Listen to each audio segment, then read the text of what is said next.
mine.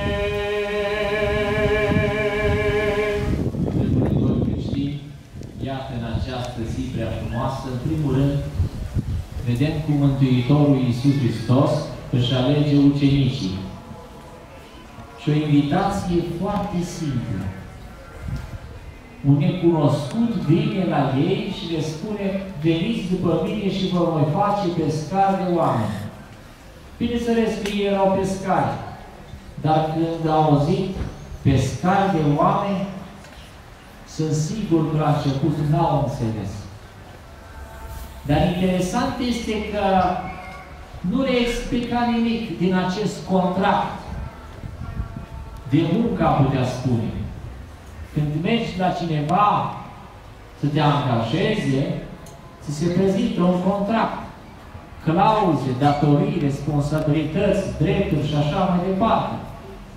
Câtă putere și forță cuvântul Domnului a avut asupra lor. Doar atât. Vino și urmează. Ne spune și nouă același lucru. Nu e de prea multe explicații. Interesant de asemenea că apostolii nu au pus nicio condiție. Dar ce ne aduce această urmare? Ce câștig avem? Ce beneficii avem? Care sunt responsabilitățile și care sunt drepturile noastre? Nimic în toate acestea. Ba mai mult, au lăsat și meseria lor, aveau și familii. Iar cu pescuitul ei își dețineau familia. Au lăsat și pe tatăl. Fiul lui Zebedeu, Iacov și Ioan, l-au lăsat și pe tatăl. Au lăsat totul. Câtă forță la Mântuitorul Iisus Hristos, cuvânt Dumnezeu. De altfel, ne spune Evanghelia că într-una din zile evreii au spus: acest om ne vorbește cum nimeni altul n-a mai vorbit vreodată. Nu precum vorbesc cărturare și farisei, ci el vorbește cu putere multă. Este puterea Duhului Sfânt și mreaja Duhului Sfânt care a întărit în misiunea lor de apostoli. Și ce roadă au avut? Ei n-au pus nicio condiție, dar Mântuitorul, înainte de patima sa, ce le-a spus? Și toți cei care m-au urmat pe mine la înnoirea lumii, că Hristos a înnoit lumea cu puterea Duhului Sfânt, cu jertfa, învierea sa și cu puterea Duhului Sfânt, toți cei care m-au urmat mie, mi-au urmat mie la înnoirea lumii, aceia viață veșnică vor avea. Și iată, apostolii vor sta și vor judeca toate neamurile pe cele 12 scaune ale lui Israel. Iată, dragii mei, ce înseamnă să urmezi lui Hristos. Nu-i pun nicio condiție. Nu aștepți nimic. Asemenea lui Abraham, din Vechiul Testament, a lăsat totul, familia totul, pământul și a urmat lui Dumnezeu. Și a devenit părintele neamului evreiesc, părintele credinței, atât de mult. S-a încrezut în cuvântul lui Dumnezeu. Noi, cei de astăzi, după 2000 de ani de creștinism, care s-a verificat în decursul istoriei, tot mai punem la îndoială cuvântul lui Hristos, Domnul din Sfânta Evanghelie. Tot îndoielnici știm. Zicem noi că suntem precauți. Zicem noi că suntem un pic mai raționali. Nu. Suntem îndoielnici în credință. Nu ascultăm de cuvântul Domnului Hristos. Ei bine, în contradicție cu cei de astăzi, cu noi cei de astăzi, o mare parte din noi stau sfinți aceștia români. Roade ale Duhului Sfânt. Acum 2 săptămâni Dumnezeu s-a pogorât, a venit la noi. Acum o săptămână i-am cinstit pe toți sfinți din Biserica Universală, indiferent de limba vorbită, timp și spațiu în care au trăit. Și astăzi, în mod special, îi cinstim pe Sfinții Români. Cei care s-au născut în acest pământ binecuvântat de Dumnezeu, sau care, deși s-au născut în alte zone ale lumii, au venit aici și L-au cunoscut pe Dumnezeu, s-au nevoit în postul rugăciunii. Exemplu, Sfântul Paisie, el nu este român.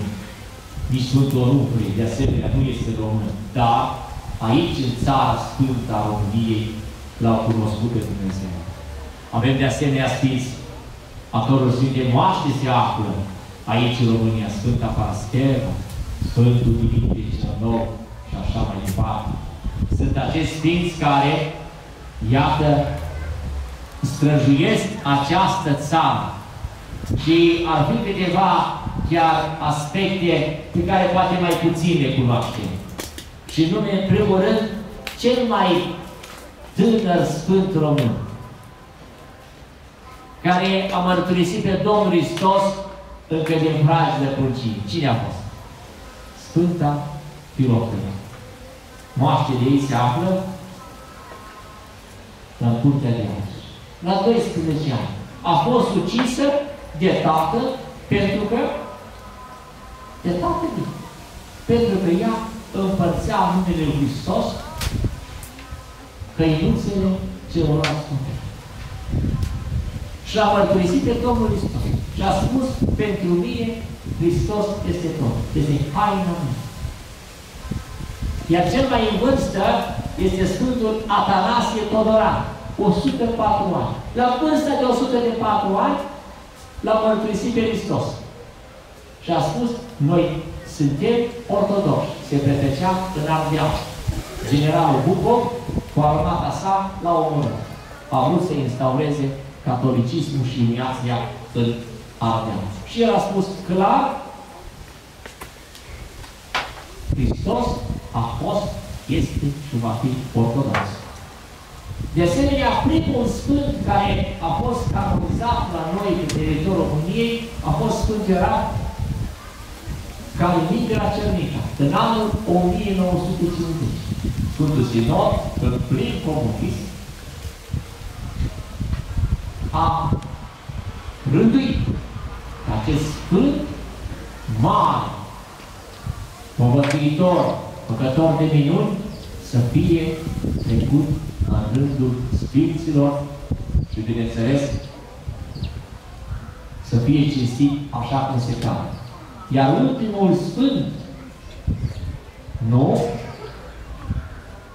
care a primit canonizarea și recunoașterea, este Sfântul Dionisie din Republica Moldova, Cetatea Albe, și, bineînțeles, imediat a urmat Sfânta Teofană. Iar în anul 2025, dragii mei, atunci când Patriarhia Română va primi 100 de ani de patriarhat, un an jubileu deosebit de important pentru Biserica Ortodoxă Română, sunt pe lista de canonizare. Și ce înseamnă canonizare? Să înțelegeți, nu Biserica Sfinților face sfinț. El doar recunoaște o stare de fapt. Asta înseamnă canonizare. Recunoașterea oficială a unui sfânt. Și trecerea lui în calendar, întocmirea slujbei, întocmirea icoanei și a rânduielii de prăznuirea acelui sfânt.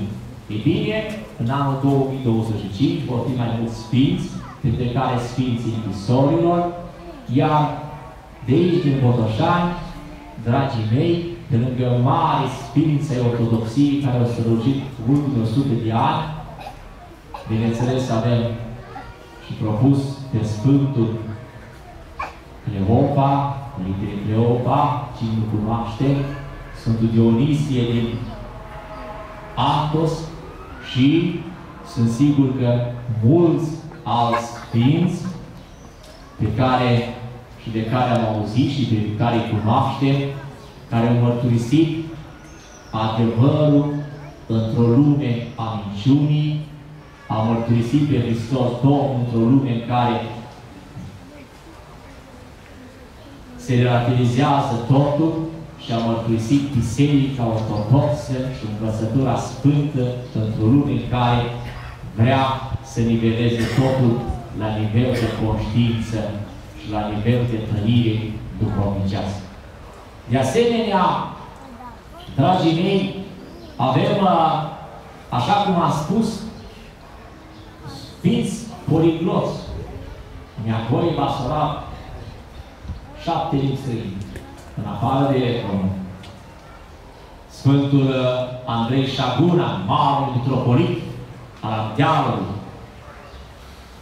6 limbi străine. Sfântul Antini Vileanu, marul Ierac, acesta nu era român, dar a trăit în România. Era din Ebilie, 7 limbi străine. Primitor la Sfântul Andrei Șaguna. Doar aici, o paranteză, să vă spun un singur aspect. Știți câte școli a ridicat în Ardeal, școli românești, într-un timp extrem de scurt. Este bine să învățați, să luați cartea de română și de istorie, dar istoria ceva crăsieditată mai înainte.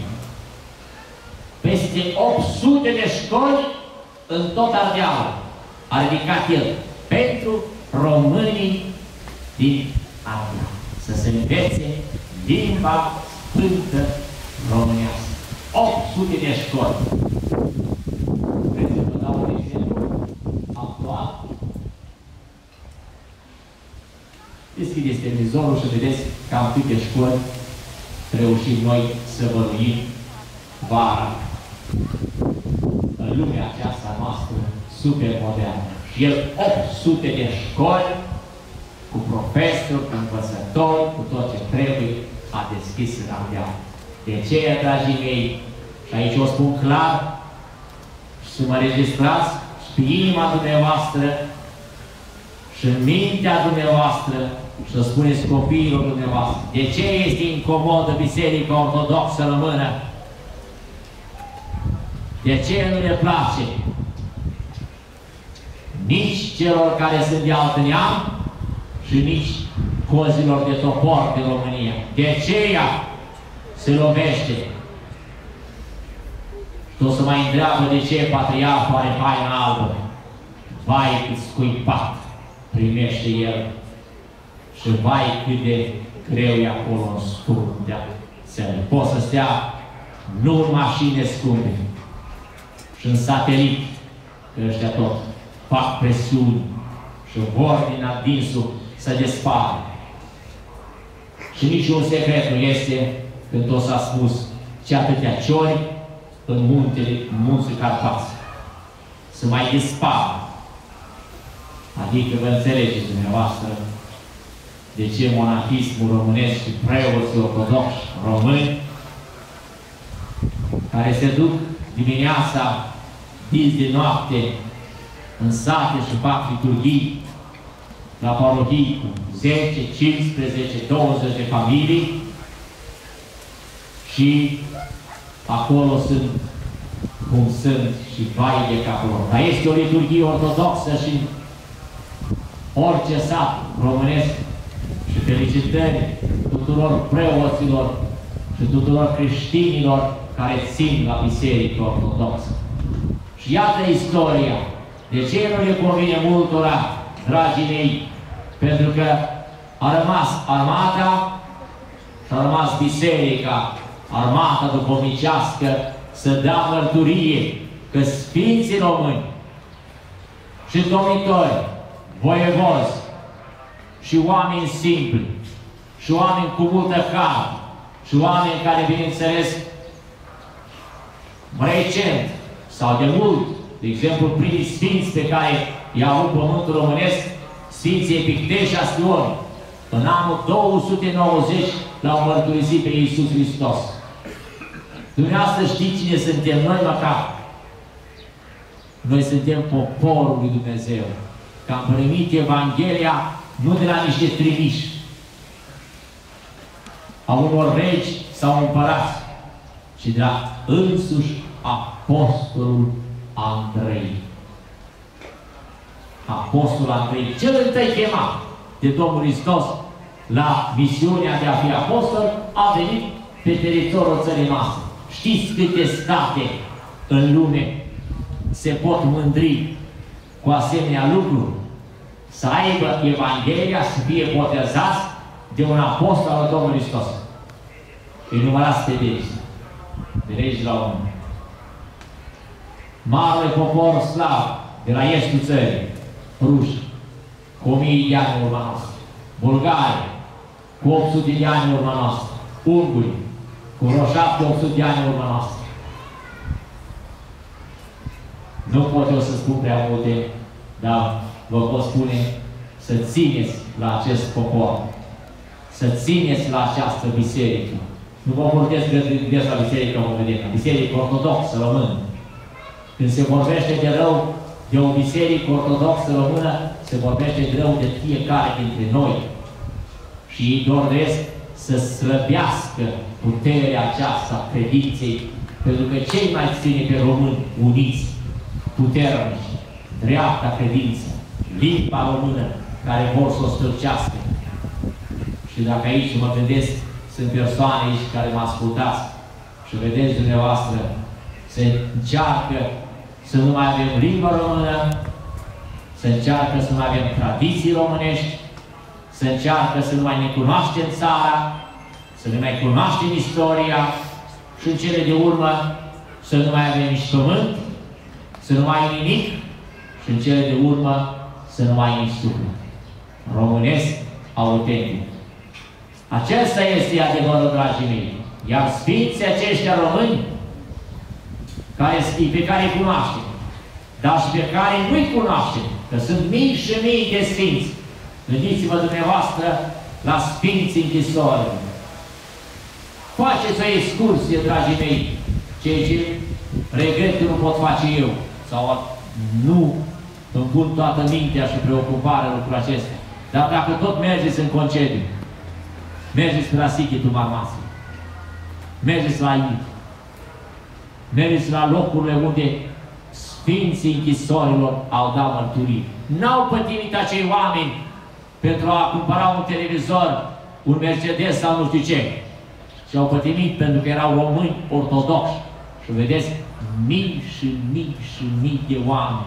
Intelectualitate românească, cum a fost decimată pentru că avea un cel sfânt și să ține la acest popor român ortodox.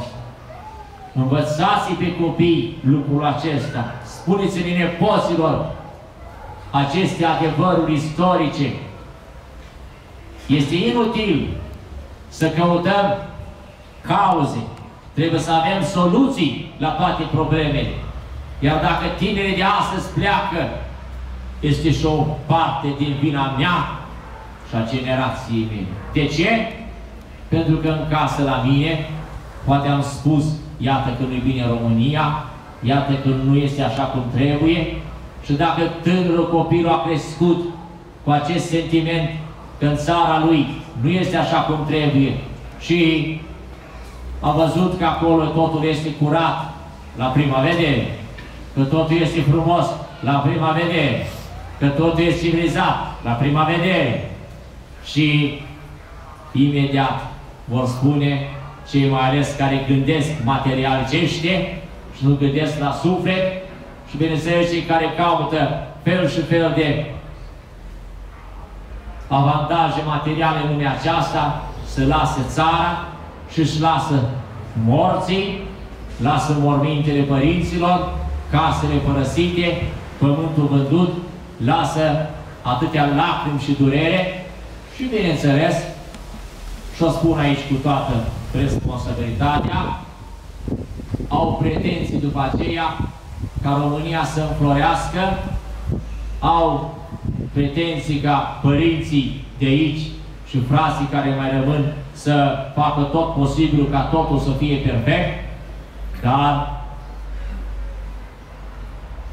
au o durere în inimă. Poartă acolo unde sunt ei durerea și o inimă mare. Pot să se realizeze din punct de vedere material, dar sufletul lor este de multe ori înnegrit, frânt și plin de durere. De ce, dragii mei, la această zi să ne rugăm lui Dumnezeu și Sfinților Români să avem dragoste adevărată față de biserică, față de Dumnezeu, o viață curată în care să nu săvârșim păcat. Cât se poate, să luptăm contra păcatului. Nu o să reușim noi să fim la nivelul Sfinților, dar măcar să luptăm și să conștientizăm păcatul, starea de păcat. Să ne vedem slăbiciunile și să ducem o viață cât mai corect, cât mai bună. Să nu mai mergem pe ocolișuri, pe metode care nu sunt nici creștinești, nici omenești. Să fim corecți, onești, cu muncă, cu învățătură, cunoașterea istoriei, cunoașterea adevărului, cu o implicare serioasă în educa copiii, cu respect față de istorie și față de înaintași și, bineînțeles, cu gândul acesta că Dumnezeu și printre noi are oameni aleși care nu și-au închinat și nu și-au plecat genunchii idolilor lumii de aici și cu o viață curată își duc și mărturisesc adevărul în familie, în societate, cu o viață frumoasă, plină de dragoste, cu săvârșirea faptelor bune cât este posibil, dar mai ales cu o minte trează și cu un suflet bun și cu o inimă plină de dragoste. Amin. Și acum o rugăciune de dezlegare Domnului să ne rugăm.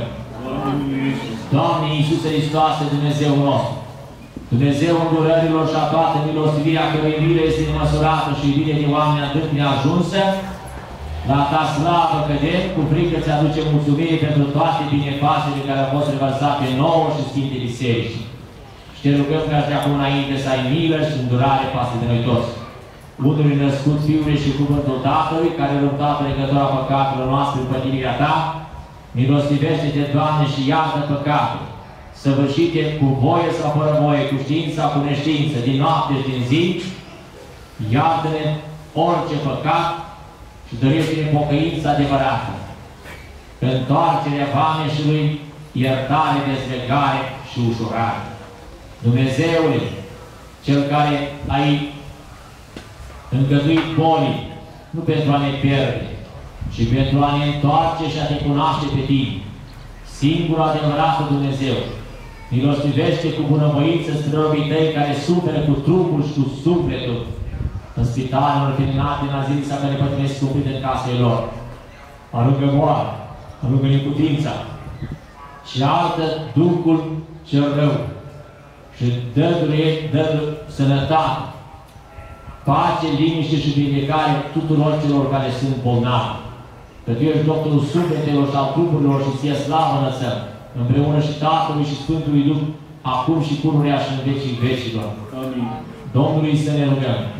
Dumnezeului cel mare și lăudat, ne cuprinzi de gând de cuvânt, Tatăl Domnului nostru Iisus Hristos, al Marelui Dumnezeu, unul născut Fiul și Cuvântul Tatălui, și cu prea Sfântul și bun de viață Făcătorul Tău Duh, arată-te, Doamne, la toți robii Tăi aceștia. Tu, Doamne, Dumnezeul Cel care la începutul zidirii zis, nu este bine să fie omul singur pe pământ, să-i face de ajutor de trânsul. Milostivește-te, Doamne, de toți cei care sunt singuri și ajută-i să căsătorească partea leagă descoperită doar de către Tine. Celor care n-au copii, dărește-le, Doamne, dar de frunți buni, sănătoși și credincioși. Bătrânilor și vârstnicilor dărește-le sănătate, bătrânețe ușoară, pace și liniște. Doamne Dumnezeule, Tu ești Cel care ai zis, lăsați copiii să vină la mine, căci a unora ca aceștia este împărăția cerurilor. Milostivește-te, Doamne, de toți pruncii, copilandri, adolescenții, tineri de aici de pretutine. Mai ales cei care sunt singuri sau care cresc, mai sunt orfani sau cresc singuri cu părinți plecați de parte. Păzește, ocrotește sub mâna Ta și puternică. Ferește de anturaj rău, dărește de înțelepciune, reușită în viață la examen după voia Ta cea sfântă. Dărește de creștere ușoară și tinerețe binecuvântată. Doamne Iisus Hristoase, Dumnezeule, Domnul cel adevărat al sufletelor și al trupurilor, milostivește-te, Dumnezeule, de toți cei care sunt cuprinși de stres, atacuri de panică, lipsa somnului, frică, spaimă, depresie, desnădejde și alungă orice boală și sărință, orice gând rău, dărește de curaj, pace, liniște, sănătate și mântuire. Dumnezeule, cel Domnul cel adevărat, milostivește toți medicii, farmaciști, asistenții, psihologi, de toți cei care îngrijesc pe cei bolnavi și dărește de pricepere, dragoste, răbdare și sănătate. Doamne Iisuse Hristoase, Dumnezeul nostru, Tu Cel care zis, bucurie să-i faci în cer pentru un păcătos care se căiește. Milostivește-te, Dumnezeule, de toți care sunt cuprinși de mândrie, de panică, vanitate, lenevie, răutate, gelozie, invidie, alcool, tutun, jocuri de noroc, dependențe, calculatori, internet și telefon, orice desfrâu, orice păcat și orice patimă, alungă de la robii Tăi și dorește har, putere, îndreptare și mântuire. Dumnezeule, Tu Cel care zis, iubiți pe vrăjmașii voștri, binecuvântați pe cei ce vă blestemă, milostivește de toți cei care sunt în vrăjmășie și în dușmănie unii cu alții și dărește, Doamne, pace, înțelegere și dragoste și păcate, iar vrăjmașilor dărește gânduri bune și curate, credință nepățanică și întoarce pe dânsi pe calea dragostei și a mântuirii. Doamne Iisus Hristos, Dumnezeule, Tu Cel care la nunta din Cana, Galilea Ta familia binecuvântată, milostivește-te, Dumnezeu, de familie robilor Tăi de aici și pentru Tine, întărește soților dragoste, împăcare, înțelegere și răbdare. Copiilor, ascultare, credință, luminează-le mintea pentru a decizii cele bune, reușit în viața de examene, nepoților spre nepoților dărește de tinerețe și copilării binecuvântate, fraților împăcare, înțelegere și putere de a păstra unitatea familiei, părinților dărește înțelegere, sănătate, pace, liniște și răbdare, bunicilor, străbunicilor, dărește de bătrânețe ușoară, sănătate, pace, liniște și mântuire. Doamne Dumnezeu, Tu ești Cel care zici, Tatăl meu până acum lucrează și lucrezi, milostivește-te, Dumnezeu, de robii Tăi, care n-au locuri de muncă și binecuvintează viața lor cu servicii bune și făcute de ții, colaboratori, buni, spor și ajutor, ajută pe dâns să-și achite datorii, să iasă din sărăcie și dărește de belșug, bunăstare, bogăție și prosperitate. Vezi, Doamne, necazurile, supărările, ispitele, greutățile fiecăruia. Nu-i lăsa pe dânsii greutăți peste puterile lor. Dărește-ne har, pace, liniște, curaj, binecuvântare. Pentru că și prea Sfinte, Magitare și a tuturor Sfinților, a Sfinților Constantin și Elena, Ecaterina, Crăcenov, Ioanul Sibinate și Patui, dărește-ne, Doamne, robilor Tăi sănătate, pace, liniște, spor, ajutor și binecuvântare, că milostiv și viitorul oameni, Dumnezeu își ție slavă în Tatălui și Fiului și Sfântului Duh, acum și pururea și în vecii vecilor. Amin. Domnului să ne rugăm, Doamne Iisus Hristos, Dumnezeul nostru, Cel ce este rășit în inimile cele curate celor 12 apostoli prin harul prea Sfântului Duh, care s-a făcut în timpul limbilor de foc și a deschis gurile lor de a început a grăi în alte limbi. Însuși, Doamne Iisus Hristos, Dumnezeul nostru, trimite Duhul Tău cel Sfânt peste toți tinerii, elevii, studenții și profesorii, toți cei care sunt în examen și în concursuri, să dește în mintea lor Sfânta Scriptură și învățătura și insuflată de Tine prin puterea Sfântului Duh, înțelepciune și în viață, în examen, provoia Ta cea Sfântă acum și pururea și în vecii veci.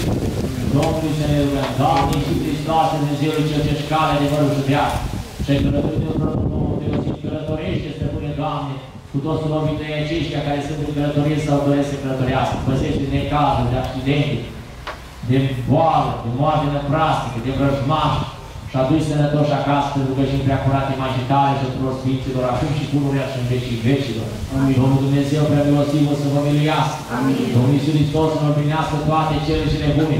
Amin. Domnul cel întoarce putere să vă izbăvească de cal toată boală. Domnul să vă învețe, să vă înțelepțească, Domnul să vă ajute, să vă mântuiască, Domnul să vă apre, să vă păzească de toate relele. Domnul să vă curățească, să vă umple cu bucurie duhovnicească.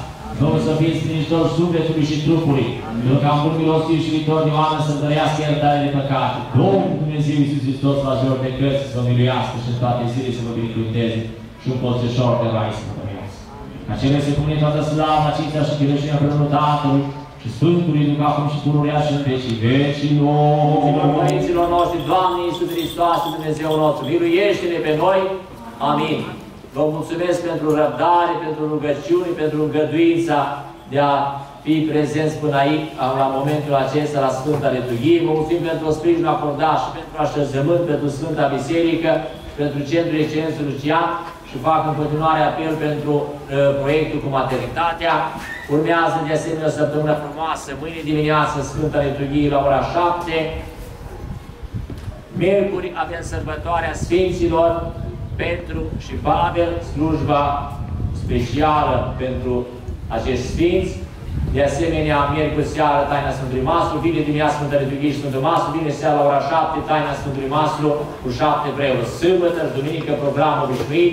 Vă mulțumim pentru toate. Sănătate celor bolnavi, bucurie celor întristați, curaj celor care sunt cuprinși de depresie, desnădejde și sunt dezamăgiți de lumea aceasta, multă bucurie părinților, profesorilor, înțelepciune tinerilor, binecuvântare celor care sunt în călătorie, vacanță plăcută, dar și în timpul vacanței tot ortodoxi suntem, tot români suntem, tot un suflet avem și indiferent unde suntem, trebuie să fim creștini buni, autentici, bucurie tuturor, spor și ajutor în toate. Vă mulțumesc încă o dată pentru răbdare. Dumnezeu să ne ajute tuturor. Amin.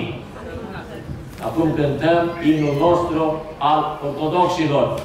Mântuiește, Doamne, poporul Tău și binecuvintează moștenirea Ta.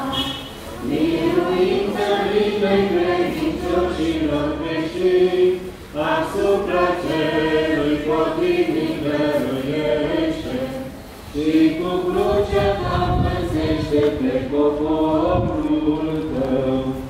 Mântuiește, Doamne, poporul Tău și binecuvintează moștenirea Ta. Biruință vine credincioșilor creștini, asupra celui potrivnic dăruiește și cu crucea Ta păzește pe poporul Tău. Mântuiește, Doamne, poporul Tău și binecuvintează moștenirea Ta. Biruință vine credincioșilor creștini, asupra celui